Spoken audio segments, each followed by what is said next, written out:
Hello dear friends, ಇವತ್ತಿನ ವಿಡಿಯೋದಲ್ಲಿ ಹೋಒಪೋನೋಪೋನೋ ಸಹಾಯದಿಂದ ನಾವು ಹೇಗೆ ನಮ್ಮ ಮನಿ ಬ್ಲಾಕೇಜಸ್ನ ರಿಮೂವ್ ಮಾಡೋದು ಅಂತ ತಿಳ್ಕೊಳ್ಳೋಣ. ಸೊ ಮನಿ ಬ್ಲಾಕೇಜಸ್ನ ನಾವು ಯಾಕೆ ರಿಮೂವ್ ಮಾಡಬೇಕು? ನಮ್ಮೆಲ್ಲರಿಗೂ ಕೂಡ ಮನಿ ಬೇಕೇ ಬೇಕು. ಸಿಂಪಲ್ ಲೈಫ್ ಲೀಡ್ ಮಾಡ್ಲಿಕ್ಕಿರ್ಲಿ, ಕಂಫರ್ಟೇಬಲ್ ಲೈಫ್ ಲೀಡ್ ಮಾಡ್ಲಿಕ್ಕಿರ್ಲಿ, ಲಕ್ಸುರಿಯಸ್ ಲೈಫ್ ಲೀಡ್ ಮಾಡ್ಲಿಕ್ಕಿರ್ಲಿ, ಮನಿ ಅಂತೂ ಬೇಕೇ ಬೇಕು. ಆದರೆ ಮನಿ ಅನ್ನೋ ವಿಷಯ ಟೆನ್ಷನ್ನ ಸಬ್ಜೆಕ್ಟ್ ಯಾಕಾಗಿರುತ್ತೆ? ನಮ್ಮ ಪೊಟೆನ್ಷಿಯಲ್ಗೆ ತಕ್ಕಂತೆ ನಾವು ಯಾಕೆ ಮನಿಯನ್ನು ಅಟ್ರಾಕ್ಟ್ ಮಾಡಲಿಕ್ಕೆ ಸಾಧ್ಯ ಆಗ್ತಾ ಇರಲ್ಲ? ಮನಿ ವಿಷಯ, ದುಡ್ಡಿನ ವಿಷಯ ತೆಗೆದ ತಕ್ಷಣ ಸಾಕು ನಮ್ಮಲ್ಲಿ ಯಾಕೆ ಇನ್ಸೆಕ್ಯೂರಿಟಿ ಕಾಡ್ತಾ ಇರುತ್ತೆ? ಎಷ್ಟೇ ಪ್ರಯತ್ನ ಪಟ್ಟರೂ ಕೂಡ ಅಥವಾ ಎಷ್ಟೇ ಕಷ್ಟಪಟ್ಟರೂ ಕೂಡ ನಮ್ಮ ಕೆಲಸಕ್ಕೆ ತಕ್ಕಂತಹ, ನಮ್ಮ ಅಬಿಲಿಟಿಗೆ ತಕ್ಕಂತಹ ಮನಿಯನ್ನು ನಾವು ಯಾಕೆ ಅಟ್ರಾಕ್ಟ್ ಮಾಡಲಿಕ್ಕೆ ಸಾಧ್ಯ ಆಗ್ತಾ ಇರಲ್ಲ? ಅಥವಾ ನೀವು ಯಾರನ್ನಾದರೂ ನಂಬಿ ಹಣ ಕೊಟ್ಟಿರ್ತೀರ, ಆ ಹಣವನ್ನು, ನಿಮ್ಮ ಹಣವನ್ನೇ ನೀವು ವಾಪಸ್ ಪಡ್ಕೊಳ್ಬೇಕಾದ್ರೆ ಅಷ್ಟೊಂದೆಲ್ಲ ಕಷ್ಟ ಯಾಕೆ ಪಡಬೇಕಾಗಿರುತ್ತೆ? ಅಥವಾ ಅಷ್ಟೊಂದೆಲ್ಲ ಸ್ಟ್ರಗಲ್ ಯಾಕೆ ಫೀಲ್ ಆಗುತ್ತೆ?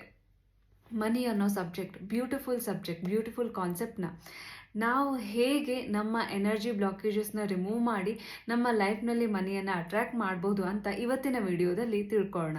ವಿಡಿಯೋ ಮುಂದುವರಿಸೋಕ್ಕಿಂತ ಮುಂಚೆ, ನನ್ನ ಹೆಸರು Sanjana, I am a healer, mindset coach. ನಿಮ್ಮೆಲ್ಲರಿಗೂ believe achieve TV Kannada YouTube ಚಾನೆಲ್ಗೆ ಪ್ರೀತಿಯ ಸ್ವಾಗತ. ನಿಮ್ಮೆಲ್ಲರ ಪ್ರೀತಿಗೆ, ಕಾನ್ಸ್ಟೆಂಟ್ ಸಪೋರ್ಟ್ಗೆ ತುಂಬ ಥ್ಯಾಂಕ್ಸ್. ಯಾರೆಲ್ಲ ಇನ್ನೂ ಸಬ್ಸ್ಕ್ರೈಬ್ ಆಗದೆ ವಿಡಿಯೋ ನೋಡ್ತಾ ಇದ್ರೆ ಈಗಲೇ ಸಬ್ಸ್ಕ್ರೈಬ್ ಮಾಡಿ, ಬೆಲ್ ಐಕನ್ ಕೂಡ ಪ್ರೆಸ್ ಮಾಡಿ. ಸೊ ಇವತ್ತಿನ ವಿಡಿಯೋ ಸ್ಟಾರ್ಟ್ ಮಾಡೋಣ. Let's get started. Hooponopono prayer ಬಗ್ಗೆ ನಿಮ್ಮೆಲ್ಲರಿಗೂ ಗೊತ್ತೇ ಇರುತ್ತೆ. 4 ಲೈನ್ನ simple Hawaiian prayer. I am sorry, please forgive me, thank you, I love you. ಈ ಪ್ರೇಯರ್ ಬಹಳ ಸಿಂಪಲ್ ಅನಿಸಿದ್ರು ಕೂಡ ಇದು ಕ್ರಿಯೇಟ್ ಮಾಡುವಂತಹ ಮ್ಯಾಜಿಕ್ ಇದೆಯಲ್ಲ, ಅದು most powerful and phenomenal. So ಈಗ ಹೋಒಪೋನೋಪೋನೋನ ನೀವು ಯಾವುದೇ ವಿಷಯಕ್ಕೂ ಯೂಸ್ ಮಾಡ್ಬೋದು. ನಿಮ್ಮ ರಿಲೇಷನ್ಶಿಪ್ಗಿರ್ಬೋದು, ಕರಿಯರಿಗಿರ್ಬೋದು, ಮನಿಗಿರ್ಬೋದು, ಜಾಬ್ ಆಪರ್ಚುನಿಟೀಸಿಗಿರ್ಬೋದು. ರೈಟ್ ನಾವು ಇವತ್ತಿನ ವಿಡಿಯೋದಲ್ಲಿ ಮನಿ ಬ್ಲಾಕೇಜಸ್ನ ರಿಮೂವ್ ಮಾಡಲಿಕ್ಕೆ ಹೇಗೆ ಹೋಒಪೋನೋಪೋನೋ ಪ್ರೇಯರ್ನ ಯೂಸ್ ಮಾಡೋದು ಅಂತ ತಿಳ್ಕೊಳ್ಳೋಣ. ಯಾರೆಲ್ಲ ಹೋಒಪೋನೋಪೋನೋ ಬಗ್ಗೆ ಫಸ್ಟ್ ಟೈಮ್ ತಿಳ್ಕೊಳ್ತಾ ಇದ್ದೀರಾ, ಈ ಪ್ರೇಯರ್ ಏನು ಅಂತ ಗೊತ್ತಿಲ್ಲ, ಡಿಸ್ಕ್ರಿಪ್ಷನ್ನಲ್ಲಿ ಒಂದು ವಿಡಿಯೋ ಲಿಂಕ್ ಇದೆ, ಆ ಲಿಂಕ್ನ ಕ್ಲಿಕ್ ಮಾಡಿ. ಸೊ ದ್ಯಾಟ್ ಹೋಒಪೋನೋಪೋನೋ ಅಂದರೆ ಏನು, ಇದ್ರ ಹಿಂದಿರುವಂಥ ಹಿಸ್ಟ್ರಿ ಏನು, ಇದು ಕ್ರಿಯೇಟ್ ಮಾಡಿರುವಂಥ ಮ್ಯಾಜಿಕಲ್ ರಿಸಲ್ಟ್ಸ್ ಏನು ಅನ್ನೋದು ನಿಮಗೆ ಗೊತ್ತಾಗುತ್ತೆ. ಮನಿ ಅನ್ನೋದು ಬ್ಯೂಟಿಫುಲ್ ಆದ ಎನರ್ಜಿ. ಸೊ ಮನಿಗೆ ನೀವು ಯಾವ ರೀತಿಯ ಎನರ್ಜಿಯನ್ನು ಸೆಂಡ್ ಮಾಡ್ತೀರಾ, ಅದೇ ರೀತಿಯ ಎನರ್ಜಿಯನ್ನು ಮನಿ ನಿಮಗೆ ವಾಪಸ್ ಸೆಂಡ್ ಮಾಡುತ್ತೆ. ಸೊ ಕನ್ನಡಿ ಮುಂದೆ ನಾವು ನಿಂತ್ಕೊಂಡಾಗ ಹೇಗೆ ನಮ್ಮ ರೆಪ್ಲಿಕಾ, ನಮ್ಮ ಪ್ರತಿಬಿಂಬ ಹೇಗೆ ನಮಗೆ ಕಾಣುತ್ತೋ, ಅದೇ ಥರ ಮನಿ ಕೂಡ ಅಷ್ಟೇ. ಮನಿಗೆ ನೀವು ಎಷ್ಟು ಪಾಸಿಟಿವಿಟಿಯನ್ನು, ಎಷ್ಟು ಒಳ್ಳೆಯ ಎನರ್ಜಿ ಸೆಂಡ್ ಮಾಡ್ತೀರಾ, ಅಷ್ಟೇ ಪಾಸಿಟಿವಿಟಿಯನ್ನು ನಿಮಗೆ ಮನಿ ಕಳಿಸುತ್ತೆ ಅಥವಾ ಮನಿ ನಿಮಗೆ ಬ್ಲೆಸ್ ಮಾಡುತ್ತೆ. ಸೊ ನಿಮಗೆ ಅನ್ನಿಸ್ತಾ ಇರ್ಬೋದು, ಸರಿ ಮನಿ ಬಗ್ಗೆ ನಾನು ಯಾವಾಗಲೂ ಒಳ್ಳೆಯದೇ ಯೋಚನೆ ಮಾಡ್ತೀನಿ, ಅಫರ್ಮೇಷನ್ ಹೇಳಬೇಕಾದ್ರೂ ಪಾಸಿಟಿವಿಟಿಯನ್ನೇ ಸೆಂಡ್ ಮಾಡ್ತೀನಿ, ಅಥವಾ 369ನಲ್ಲಿ ಅಫರ್ಮೇಷನ್ ಬರಿಬೇಕಾದ್ರೂ ಅಷ್ಟೇ ಪಾಸಿಟಿವ್ ಆಗಿ ಮನಿ ಬಗ್ಗೆ ಬರಿತೀನಿ. ಬಟ್ ಯಾಕೆ ಮನಿ ಅಟ್ರಾಕ್ಟ್ ಮಾಡಲಿಕ್ಕೆ ಸಾಧ್ಯ ಆಗ್ತಾ ಇಲ್ಲ ಅಂತ? ಸಬ್ಕಾನ್ಷಿಯಸ್ಲಿ ನಾವೇನು ಮಾಡ್ತಾ ಇರ್ತೀವಿ ಅಂತ ಅಂದರೆ, ಮನಿ ಬಗ್ಗೆ ಅಫರ್ಮೇಷನ್ ಹೇಳಬೇಕಾದ್ರೂ ಸಹ ನಮ್ಮ ಸಬ್ಕಾನ್ಷಿಯಸ್ ಬಿಲೀಫ್ ಸ್ಟ್ರಾಂಗ್ ಆಗಿರಲ್ಲ, ಅಥವಾ ನಾವು ಪಾಸಿಟಿವ್ ಆಗಿ ಮನಿ ಬಗ್ಗೆ ಥಿಂಕ್ ಮಾಡ್ತಾ ಇರಲ್ಲ. ಸೊ ನಾವು ಮನಿ ಅಫರ್ಮೇಷನ್ ಹೇಳಬೇಕಾದ್ರೆ ಹೌದು ಮನಿ ಅಟ್ರಾಕ್ಟ್ ಮಾಡೋದು ಬಹಳ ಈಸಿ ಆ್ಯಂಡ್ ಎಫರ್ಟ್ಲೆಸ್ ಅಂತ ಹೇಳ್ತಾ ಇದ್ರು ಕೂಡ ಎಲ್ಲೋ ಒಂದು ಕಡೆ ನಮ್ಮ ಸಬ್ಕಾನ್ಷಿಯಸ್ ಮೈಂಡ್ ನಂಬುತ್ತಾ ಇರಲ್ಲ, ಇದೆಲ್ಲ ಸುಳ್ಳು, ನೋಡ್ಕೊಂಡು ಬಂದಿದ್ದೀನಿ ಅಂತ. ಸೊ ಹೆಂಗೆ ಈ ಬಿಲೀಫ್ಸ್ ಹೆಂಗೆ ಫಾರ್ಮ್ ಆಗಿರುತ್ತೆ? ನಾವು ಚಿಕ್ಕವ್ರು ಇರಬೇಕಾದ್ರೆ ಮನಿ ಪರಿಸ್ಥಿತಿ, ಹಣಕಾಸಿನ ಪರಿಸ್ಥಿತಿ ಏನಿತ್ತು ಅದರ ಬೇಸಿಸ್ ಮೇಲೆ ನಿಮ್ಮ ಬಿಲೀಫ್ ಫಾರ್ಮ್ ಆಗಿರಬಹುದು, ಅಥವಾ ನಿಮ್ಮ ಅಪ್ಪ ಅಮ್ಮನ ನೋಡಿ, ಅಥವಾ ನಿಮ್ಮ ಸುತ್ತಮುತ್ತ ಇರೋರನ್ನ ನೋಡಿ, ಮನಿ ಬಗ್ಗೆ ಅವರು ಮಾತಾಡೋದನ್ನ ನೋಡಿ, ಅವರ ಪರಿಸ್ಥಿತಿಯನ್ನು ನೋಡಿ ಎಲ್ಲೋ ಒಂದು ಕಡೆ ಗೊತ್ತೇ ಇಲ್ದಂಗೆ ನಾವು ಮನಿ ಬಗ್ಗೆ ನೆಗೆಟಿವ್ ಆಗಿ ಯೋಚನೆ ಮಾಡಲಿಕ್ಕೆ, ಅಥವಾ ನೆಗೆಟಿವ್ ಆಗಿ ಒಂದು ರೀತಿ ನೆಗೆಟಿವ್ ಎನರ್ಜಿಯನ್ನು ಮನಿಗೆ ಸೆಂಡ್ ಮಾಡಲಿಕ್ಕೆ ಸ್ಟಾರ್ಟ್ ಮಾಡ್ತೀವಿ. ಆದರೆ ಈ ಲಾ ಆಫ್ ಅಟ್ರಾಕ್ಷನಲ್ಲಿ ಇವೆಲ್ಲ ಗೊತ್ತಾದ ತಕ್ಷಣ ಮನಿ ಬಗ್ಗೆ ಜಸ್ಟ್ ಅಫರ್ಮೇಷನ್ ಪಾಸಿಟಿವ್ ಹೇಳ್ತೀವಿ ಅಷ್ಟೇ.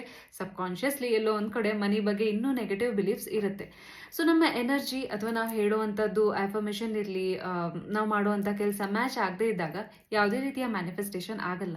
ಸೇಮ್ ವೇ ಮನಿ ವಿಷಯದಲ್ಲೂ ಅಷ್ಟೇ, ಪಾಸಿಟಿವ್ ಆಗಿ ಅಫರ್ಮೇಷನ್ ಹೇಳ್ತಾ ಇರ್ಬೋದು, ಆದರೆ ನಮ್ಮ ಬಿಲೀಫ್ ಸಿಸ್ಟಮ್ಮೇ ಅಥವಾ ನಮ್ಮ ಸಬ್ಕಾನ್ಷಿಯಸ್ ಮೈಂಡೇ ನಮಗೆ ಸಪೋರ್ಟ್ ಮಾಡ್ತಾ ಇಲ್ಲ ಅಂತ ಅಂದರೆ, ಸೊ ನಾವೇ ಆ ಮನಿಗೆ ಒಳಗೊಂದು ಹೊರಗೊಂದು ರೀತಿಯ ಒಂದು ರೀತಿ ಫೇಕ್ ಎನರ್ಜಿಯನ್ನು ನಾವು ಸೆಂಡ್ ಮಾಡ್ತಾ ಇರಬೇಕಾದ್ರೆ ಮನಿ ನಮಗೆ ಪಾಸಿಟಿವ್ ಎನರ್ಜಿ ಸೆಂಡ್ ಮಾಡಲಿಕ್ಕೆ ಹೇಗೆ ಸಾಧ್ಯ?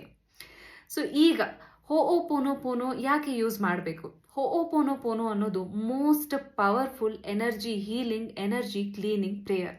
ಹವೆವರ್ ಮನಿ ಜೊತೆ ನಮ್ಮ ರಿಲೇಷನ್ಶಿಪ್ ಚೆನ್ನಾಗಿಲ್ಲ ಅಂತ ಅಂದರೆ ವಿ ಮ್ಯಾನಿಫೆಸ್ಟ್ ಮನಿ ಪ್ರಾಬ್ಲಮ್ಸ್ ಅಲ್ವಾ? ಸೊ ಮನಿ ಮತ್ತು ನಮ್ಮ ಜೊತೆಗಿರುವಂಥ ಸಂಬಂಧವನ್ನು ನಾವು ಹೇಗೆ ಇಂಪ್ರೂವ್ ಮಾಡ್ಕೊಳ್ಬೋದು, ಅಥವಾ ಮನಿಗೂ ನಮಗೆ ನಡುವೆ ಇರುವಂಥ ಆ ನೆಗೆಟಿವ್ ಎನರ್ಜಿಯನ್ನು ಕ್ಲಿಯರ್ ಮಾಡೋದು ಹೇಗೆ? ಸಿಂಪಲ್ ಆದ ಹೋಒಪೋನೋಪೋನೋ ಪ್ರೇಯರಿಂದ. ಮನಿ ಬ್ಲಾಕೇಜ್ ರಿಮೂವ್ ಮಾಡೋ ಎಕ್ಸಸೈಸ್ಗೆ ಹೋಗೋಕ್ಕಿಂತ ಮುಂಚೆ, ಸೊ ಈ ಎಕ್ಸಸೈಸ್ನ ಮಾಡಬೇಕಾದ್ರೆ ಹೋಪೋನೋಪೋನೋ ಪ್ರೇಯರ್ ಮಾಡೋಕ್ಕಿಂತ ಮುಂಚೆ ಒಂದು ಕಂಡೀಷನ್ ಏನು ಅಂತ ಅಂದರೆ, ಸೊ ಈ ಕಂಡೀಷನ್ಗೆ ಒಪ್ಕೊಂಡ ತಕ್ಷಣವೇ ನೀವು ಮುಂದುವರಿಲಿಕ್ಕೆ ಸಾಧ್ಯ. ಸೊ ನಿಮ್ಮ ಲೈಫ್ನಲ್ಲಿ ಈಗ ರೈಟ್ ನಾವು ಮನಿ ವಿಷಯಕ್ಕೆ ಬರೋದೇ ಆದರೆ, ಯಾವುದೇ ಪರಿಸ್ಥಿತಿ ಇರಲಿ, ನಿಮ್ಮ ಹತ್ರ ಸೋರ್ಸ್ ಆಫ್ ಇನ್ಕಮ್ ಇರಲಿ ಇಲ್ಲದೆ ಇರಲಿ, ಜಾಬ್ ಇರಲಿ ಇಲ್ಲದೆ ಇರಲಿ, ಅಥವಾ ನೀವು ಜಾಬ್ ಮಾಡ್ತಾ ಇರುವಂಥ ವಾತಾವರಣದಲ್ಲಿ ಯಾವುದೇ ರೀತಿಯ ಚಾಲೆಂಜಸ್ ಇರಲಿ, ಅಥವಾ ನಿಮ್ಮ ಮನಿಯನ್ನು ಬೇರೆ ಯಾರೋ ತೊಗೊಂಡು ಹೋಗಿದ್ದಾರೆ, ಅವರು ನಿಮಗೆ ವಾಪಸ್ ಕೊಡದೆ ಸತಾಯಿಸ್ತಾ ಇರಲಿ, ಎನಿಥಿಂಗ್, ನಿಮ್ಮ ಲೈಫ್ನಲ್ಲಿ ಮನಿ ವಿಷಯದ ಬಗ್ಗೆ ಯಾವುದೇ ರೀತಿಯ ಪರಿಸ್ಥಿತಿ ಇದ್ರೂ ಕೂಡ ಅದರ 100% ರೆಸ್ಪಾನ್ಸಿಬಿಲಿಟಿಯನ್ನು ನೀವೇ ತಗೊಳ್ತಾ ಇದ್ದೀರಾ. ದ ಮೊಮೆಂಟ್ ನೀವು ಆ 100% ರೆಸ್ಪಾನ್ಸಿಬಿಲಿಟಿಯನ್ನು ನೀವು ಯಾವಾಗ ತಗೊಳ್ತೀರಾ, ನೀವು ಬ್ಲೇಮ್ ಮಾಡೋ ಈ ಬ್ಲೇಮ್ ಮೈಂಡ್ಸೆಟ್ಟಿಂದ ಹೊರಗಡೆ ಬರ್ತೀರಾ. ಆದರೆ ಚಾಲೆಂಜ್ ಏನಾಗುತ್ತೆ ಅಂತ ಅಂದರೆ, ಈಗ ಹೋಪೋನೋಪೋನೋ ಹೇಳಬೇಕಾದ್ರೂ ಅಷ್ಟೇ, I am sorry, please forgive me, thank you, I love you ಅಂತ ಹೇಳ್ತಾ ಇರ್ತೀರಾ, ಜೊತೆಗೆ ರೆಸ್ಪಾನ್ಸಿಬಿಲಿಟಿಯನ್ನು ನೀವೇ ತಗೊಳ್ತಾ ಇದ್ದೀರಾ. ಸೊ ಯಾಕೆ ಬೇರೆಯವ್ರು ಮಾಡಿದ ತಪ್ಪಿಗೆ ನಾನು ಯಾಕೆ ರೆಸ್ಪಾನ್ಸಿಬಿಲಿಟಿ ತಗೊಳ್ಳಿ ಅನ್ನೋ ಒಂದು ಮೈಂಡ್ಸೆಟ್ ಬರುತ್ತೆ. ಬಟ್ ಲೈಫ್ ನಮ್ಮದು, ನಮ್ಮ ಜೀವನ ನಮ್ಮದು ಅಂತ ಅಂದರೆ, ನಮ್ಮ ಜೀವನದಲ್ಲಿ ಎಲ್ಲ ಪರಿಸ್ಥಿತಿಯನ್ನು, ಸಿಚುವೇಶನನ್ನು ನಾವೇ ಕಾನ್ಷಿಯಸ್ಲಿ ಆರ್ ಸಬ್ ಕಾನ್ಷಿಯಸ್ಲಿ ಅಟ್ರಾಕ್ಟ್ ಮಾಡಿರ್ತೀವಿ.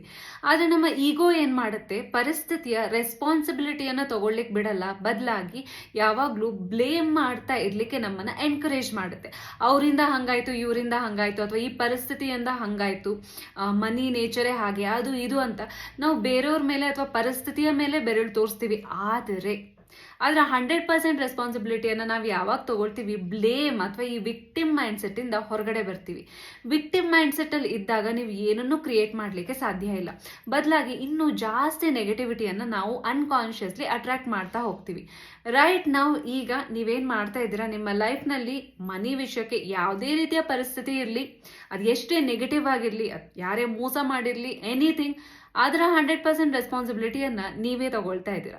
ಸೊ ರೆಸ್ಪಾನ್ಸಿಬಿಲಿಟಿಯನ್ನು ನೀವು ತಗೊಂಡಾಗ ಏನಾಗುತ್ತೆ, you focus on solution.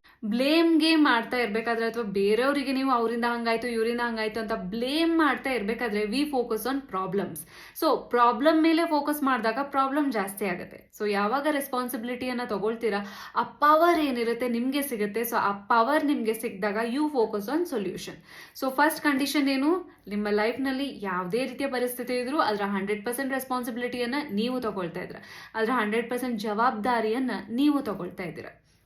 So ಈಗ ಹೋಪೋನೋಪೋನೋ ಪ್ರೇಯರ್ ಏನು ಅಂತ ನಿಮಗೆ ಗೊತ್ತಿದೆ. ಈಗ 4 ಲೈನ್ನ prayer, I am sorry, please forgive me, thank you, I love you. And ಇದು ಹೇಳಬೇಕಾದ್ರೂ ಅಷ್ಟೇ ನಿಮಗೆ ಕ್ವಶನ್ ಬರುತ್ತೆ, ಯಾಕೆ ನಾನು ಯಾರಿಗೆ ಸಾರಿ ಕೇಳ್ತಾ ಇದ್ದೀನಿ, ಅಥವಾ ಪ್ಲೀಸ್ ಫಾರ್ಗಿವ್ ಮೀ, ನನ್ನನ್ನು ಕ್ಷಮಿಸು ಅಂತ ನಾನು ಯಾಕೆ ಕೇಳ್ತಾ ಇದ್ದೀನಿ, ನನ್ನ ತಪ್ಪೇ ಇಲ್ಲ. ಸೊ ನಾವು ಡಿಫೆಂಡ್ ಮೆಕ್ಯಾನಿಸಮ್ ಬರುತ್ತೆ, ಅಗೇನ್ ನಿಮ್ಮ ಈಗೋ ಬರುತ್ತೆ, ನೋ ನೋ ನೋ, ಸಾರಿ ಯಾಕೆ ಕೇಳಬೇಕು, ನನ್ನ ತಪ್ಪೇ ಇಲ್ದಂಗೆ, ಈಗೋವನ್ನು ಬದಿಗಿಡಿ. ಸೊ ನೀವು ಸಾರಿ ಯಾರಿಗೂ ಕೇಳ್ತಾ ಇಲ್ಲ, ಬದಲಾಗಿ ನಿಮಗೆ ನೀವೇ ಸಾರಿ ಕೇಳ್ತಾ ಇದ್ದೀರಾ. ಆ ಪರಿಸ್ಥಿತಿಯ 100% ರೆಸ್ಪಾನ್ಸಿಬಿಲಿಟಿಯನ್ನು ನೀವೇ ತಗೊಂಡು ಕಾನ್ಷಿಯಸ್ಲಿ ಅವ್ರ ಅನ್ಕಾನ್ಷಿಯಸ್ಲಿ ನಾನೇ ಅಟ್ರಾಕ್ಟ್ ಮಾಡಿರೋದು ಇದನ್ನು, ವಿದೌಟ್ ಎನಿ ಗಿಲ್ಟ್, ಯಾವುದೇ ರೀತಿಯ ಗಿಲ್ಟ್ ಇಲ್ಲದೆ ನೀವು ಆ ಪರಿಸ್ಥಿತಿಯ ರೆಸ್ಪಾನ್ಸಿಬಿಲಿಟಿ ಅಥವಾ ಜವಾಬ್ದಾರಿಯನ್ನು ತಗೊಂಡು, ಈಗ ರೈಟ್ ನಾವು ನಾನು ಸೊಲ್ಯೂಷನ್ ಮೇಲೆ ಫೋಕಸ್ ಮಾಡ್ತೀನಿ ಅನ್ನೋ ಸಂದೇಶವನ್ನು ನೀವು ನಿಮ್ಮ ಸಬ್ ಕಾನ್ಷಿಯಸ್ ಮೈಂಡ್ಗೆ ಕಳಿಸ್ತಾ ಹೋಗ್ತೀರಾ. ಆ್ಯಂಡ್ ಯೂನಿವರ್ಸಿಗೂ ಕೂಡ ಸೆಂಡ್ ಮಾಡ್ತಾ ಹೋಗ್ತೀರಾ.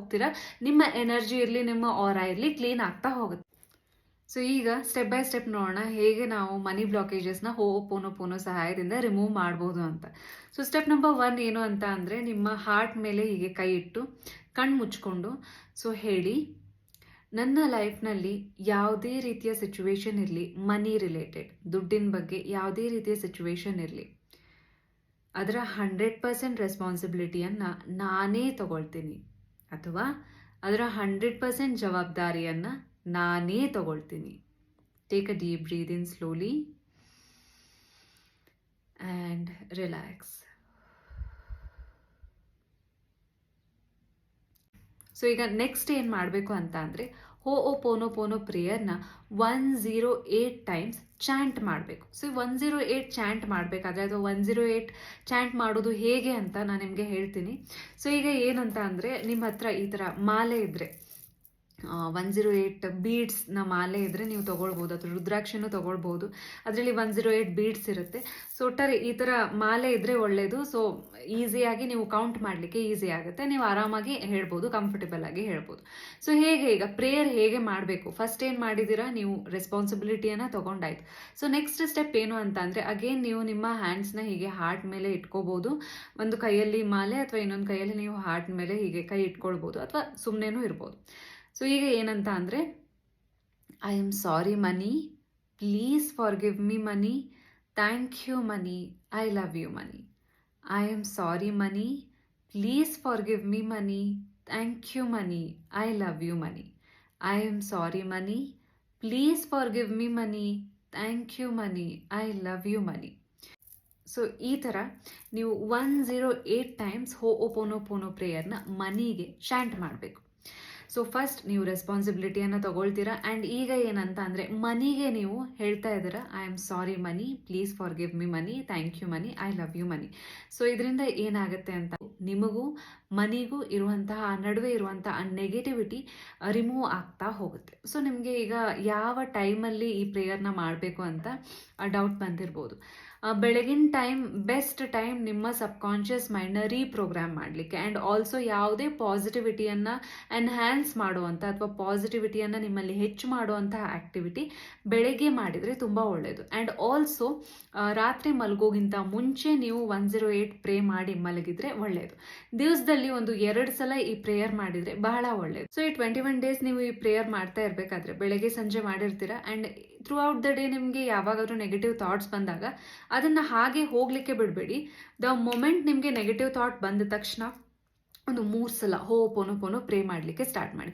I am sorry money, please forgive me money, thank you money, I love you money. Money ಅನ್ನೋದು ನಿಮ್ಮ ಬೆಸ್ಟ್ ಫ್ರೆಂಡ್ ಅನ್ನೋ ರೀತಿ ಟ್ರೀಟ್ ಮಾಡಲಿಕ್ಕೆ ಸ್ಟಾರ್ಟ್ ಮಾಡಿ. ಮನಿ ಅನ್ನೋದು ಒಂದು ಪಾಸಿಟಿವ್ ಎನರ್ಜಿ. ಸೊ ನಾನು ಏನೇ ತಪ್ಪು ಮಾತಾಡಿದರೂ ಕೂಡ ನನ್ನ ಫ್ರೆಂಡ್ಗೆ ಬೇಜಾರಾಗುತ್ತೆ. ಸೊ ಅದ್ರ ಹಿಂದೆ ಮುಂದೆ ಒಂದು ಫೇಕ್ ಆಗಿ ಇರಬಾರ್ದು ನನ್ನ ಬೆಸ್ಟ್ ಫ್ರೆಂಡ್ ಜೊತೆ. ಸೊ ಮನಿಯನ್ನು ನಾನು ಪ್ರೀತಿಸ್ತೀನಿ ಅನ್ನೋ ಮೈಂಡ್ಸೆಟ್ಟಿಂದ ಮನಿ ಜೊತೆ ನೀವು ಕಮ್ಯುನಿಕೇಟ್ ಮಾಡಲಿಕ್ಕೆ ಸ್ಟಾರ್ಟ್ ಮಾಡಿ. ನೋಡಿ, ಮನಿ ನಿಮಗೆ ಖಂಡಿತವಾಗಿಯೂ ಬ್ಲೆಸ್ ಮಾಡುತ್ತೆ. ಆ್ಯಂಡ್ ಆ ಚೇಂಜಸ್, ವಿಸಿಬಲ್ ರಿಸಲ್ಟ್ ನಿಮ್ಮ ಲೈಫ್ನಲ್ಲಿ ಖಂಡಿತವಾಗಿಯೂ ಕಂಡು ಬರುತ್ತೆ. ಸೊ ಈಗ ಪ್ರೇ ಮಾಡೋಕ್ಕಿಂತ ಮುಂಚೆ ಯಾವಾಗಲೂ ಅಷ್ಟೇ ನಮ್ಮ ಬಿಲೀಫ್ನ ನಾವು ಚಾಲೆಂಜ್ ಮಾಡಬೇಕಾದ್ರೆ, ಅಥವಾ ಒಂದು ರೀತಿ ವಿಕ್ಟಿಮ್ ಮೈಂಡ್ಸೆಟ್ಟಿಂದ ಒಂದು ಪವರ್ಫುಲ್ ಕ್ರಿಯೇಟರ್ ಮೈಂಡ್ಸೆಟ್ಟಿಂದ ಹೋಗಬೇಕಾದ್ರೆ, ನಮ್ಮ ಸಬ್ಕಾನ್ಷಿಯಸ್ ಮೈಂಡ್ ಇರಲಿ, ಕಾನ್ಷಿಯಸ್ ಮೈಂಡ್ ಇರಲಿ, ಕ್ವೆಶನ್ ಮಾಡುತ್ತೆ, ಹಾಗಾದರೆ ಹೋಪೋನೋಪೋನೋ ಪ್ರೇಯರ್ ಮಾಡಿದ್ರೆ ಹಂಗಾಗತ್ತಾ ಹಿಂಗಾಗತ್ತಾ ಅಂತ. ಬೇಸಿಕಲಿ ಯಾವುದೇ ಒಂದು ಪ್ರೇಯರ್ ಇರಲಿ ಅಥವಾ ಯಾವುದೇ ಒಂದು ಪ್ರಾಕ್ಟೀಸಸ್ ಇರಲಿ, ಅದರ ಹಿಂದೆ ಅದರದೇ ಆದಂತಹ ರೀಸನ್ ಇರುತ್ತೆ, ಅದರದೇ ಆದಂತಹ ಸೈನ್ಸ್ ಇರುತ್ತೆ. ಸೊ ಏನು ಮಾಡಿ ಅಂತ ಅಂದರೆ, ಒಂದು ಈ 21 ಡೇಸ್ ಈ ಪ್ರಾಕ್ಟೀಸಿಂದ ಯಾರಿಗೂ ನೋವಾಗ್ತಾ ಇಲ್ಲ. ಸೊ ನಿಮಗೂ ನೋವಾಗ್ತಾ ಇಲ್ಲ, ಲಾಸ್ ಇಲ್ಲ. ಸೊ ಟ್ರೈ ಮಾಡಲಿಕ್ಕೇನು, ಈ 21 ಡೇಸ್ ಈ ಪ್ರಾಕ್ಟೀಸ್ ಏನಿದೆ 108 ಹೋಪೋನೋಪೋನೋ ಮಾಡೋದು, ಪ್ರೇಯರ್ ಮಾಡೋದು, ನೀವು ಟ್ರೈ ಮಾಡಿ ನೋಡಿ. ಬೆಳಗ್ಗೆ ಒಂದ್ಸಲ, ಸಂಜೆ ಒಂದ್ಸಲ, ರಾತ್ರಿ ಮಲಗೋಗಿಂತ ಮುಂಚೆ. ಥ್ರೂ ಔಟ್ ದ ಡೇ ಯಾವಾಗಲೇ ನಿಮಗೆ ಮನಿ ಬಗ್ಗೆ ನೆಗೆಟಿವ್ ಥಾಟ್ ಬರಲಿ, ಮನಸ್ಸಿನಲ್ಲೇ ಹೇಳ್ಕೊಳ್ಬೋದು, ಜೋರಾಗೆ ಹೇಳ್ಕೊಳ್ಬೇಕಂತ ಇಲ್ಲ. ಸೊ ಮನಸ್ಸಿನಲ್ಲೇ ಹೇಳ್ಕೊಳ್ಬೋದು ಒಂದು 3 ಸಲ ಅಥವಾ 6 ಸಲ, I am sorry money, please forgive me money, thank you money ಅಂತ. ಸೊ ಈ ಥರ ಮಾಡಿ ನೋಡಿ. ಟ್ರೈ ಮಾಡೋಕ್ಕಿಂತ ಮುಂಚೆ ಯಾವುದೇ ಒಂದು ತೀರ್ಪಿಗೆ ಬರೋದು ಬೇಡ, ಅಥವಾ ಯಾವುದೇ ಒಂದು ಒಪಿನಿಯನ್ಗೆ ಬರೋದು ಬೇಡ. Let's try it. ಇದರಿಂದ ಯಾರ ಮನಸ್ಸಿಗೂ ನೋವಾಗ್ತಾ ಇಲ್ಲ, ನಿಮ್ಮ ಮನಸ್ಸಿಗೂ ನೋವು ಆಗ್ತಾ ಇಲ್ಲ ಅಂತ ಅಂದರೆ, why can't you try it? So try ಮಾಡಿ. ಸೊ ಆದಷ್ಟು ಬ್ಲೇಮ್ ಮಾಡೋದು ಇವತ್ತಿನಿಂದ ಸ್ಟಾಪ್ ಮಾಡಿ. ಜೊತೆಗೆ ಈಗ ಕೆಲವೊಂದು ಕೇಸ್ ಸ್ಟಡೀಸ್ ನೋಡೋಣ. ಈಗ ಏನಂತ ಅಂದರೆ, ಫಾರ್ ಎಕ್ಸಾಂಪಲ್, ನಿಮ್ಮ ಹಣವನ್ನು ಬೇರೆ ಯಾರೋ ತೊಗೊಂಡು ಹೋಗಿದ್ದಾರೆ, ಈಗ ನಿಮಗೆ ಕೊಡ್ತಾ ಇಲ್ಲ. ಸೊ ಪ್ರತಿ ಕ್ಷಣ ಆ ವ್ಯಕ್ತಿಯನ್ನು ನೆನಪು ಮಾಡ್ಕೊಂಡಾಗ ಏನಾಗುತ್ತೆ, ಇರಿಟೇಷನ್ ಆಗ್ಲಿಕ್ಕೆ ಸ್ಟಾರ್ಟ್ ಆಗುತ್ತೆ, ಸ್ಟ್ರೆಸ್ ಫೀಲ್ ಆಗ್ಲಿಕ್ಕೆ ಸ್ಟಾರ್ಟ್ ಆಗುತ್ತೆ. ಲಿಟ್ರಲಿ ನೀವು ಈ ಪ್ರೇಯರ್ನ ಹೇಗೆ ಯೂಸ್ ಮಾಡಬಹುದು ಅಂತ ಅಂದರೆ, ಸೊ ಕಣ್ಣು ಮುಚ್ಕೊಂಡು, ಈ ವ್ಯಕ್ತಿ ಹಣ ತೊಗೊಂಡು ಹೋಗಿರಬಹುದು, ಆದರೆ ಆ ಹಣ ಆ ವ್ಯಕ್ತಿ ನನಗೆ ವಾಪಸ್ ಕೊಡ್ತಾ ಇಲ್ಲ, ಕರೆಕ್ಟ್ ಟೈಮಿಗೆ ಕೊಡ್ತಾ ಇಲ್ಲ, ಇದರ 100% ರೆಸ್ಪಾನ್ಸಿಬಿಲಿಟಿ ನಾನೇ ತಗೊಳ್ತೀನಿ. ಇದಕ್ಕೆ ಆ ವ್ಯಕ್ತಿ ಕಾರಣ ಅಲ್ಲ, ಇನ್ನು ಮುಂದೆ ಆ ವ್ಯಕ್ತಿಗೆ ಬ್ಲೇಮ್ ಮಾಡಲ್ಲ. ಎಕ್ಸಾಕ್ಟ್ಲಿ ನೀವು ನಿಮ್ಮ ಜೊತೆ ಈ ಥರ ಕಮ್ಯುನಿಕೇಟ್ ಮಾಡಿ ಆದಮೇಲೆ ಅಗೇನ್, ಸೊ ಈ ಥರ 108 ಬೀಡ್ಸ್ ತೊಗೊಳ್ಳಿ. ಐ ಆಮ್ ಸಾರಿ ಆ ಪರ್ಸನ್ನ ಹೆಸರು, please forgive me again ಆ ಪರ್ಸನ್ನ ಹೆಸರು, ಥ್ಯಾಂಕ್ ಯು ಆ ಪರ್ಸನ್ನ ಹೆಸರು, ಐ ಲವ್ ಯು ಆ ಪರ್ಸನ್ನ ಹೆಸರು 108 ಟೈಮ್ಸ್. ಎಸ್ಪೆಷಲಿ ಯಾರೇ ನಿಮ್ಮ ಹಣ ತೊಗೊಂಡು ಕೊಡ್ತಾ ಇರಲ್ಲ, ಅಥವಾ ನಿಮಗೆ ಒಂದು ರೀತಿ ವೇಟ್ ಮಾಡಿಸ್ತಾ ಇರ್ತಾರೆ, ಕಾಟ ಕೊಡ್ತಾ ಇರ್ತಾರೆ, ಆಗಲೂ ಕೂಡ ಅಷ್ಟೇ ಈ ಪ್ರೇಯರ್ ಮಾಡಿ ನೋಡಿ.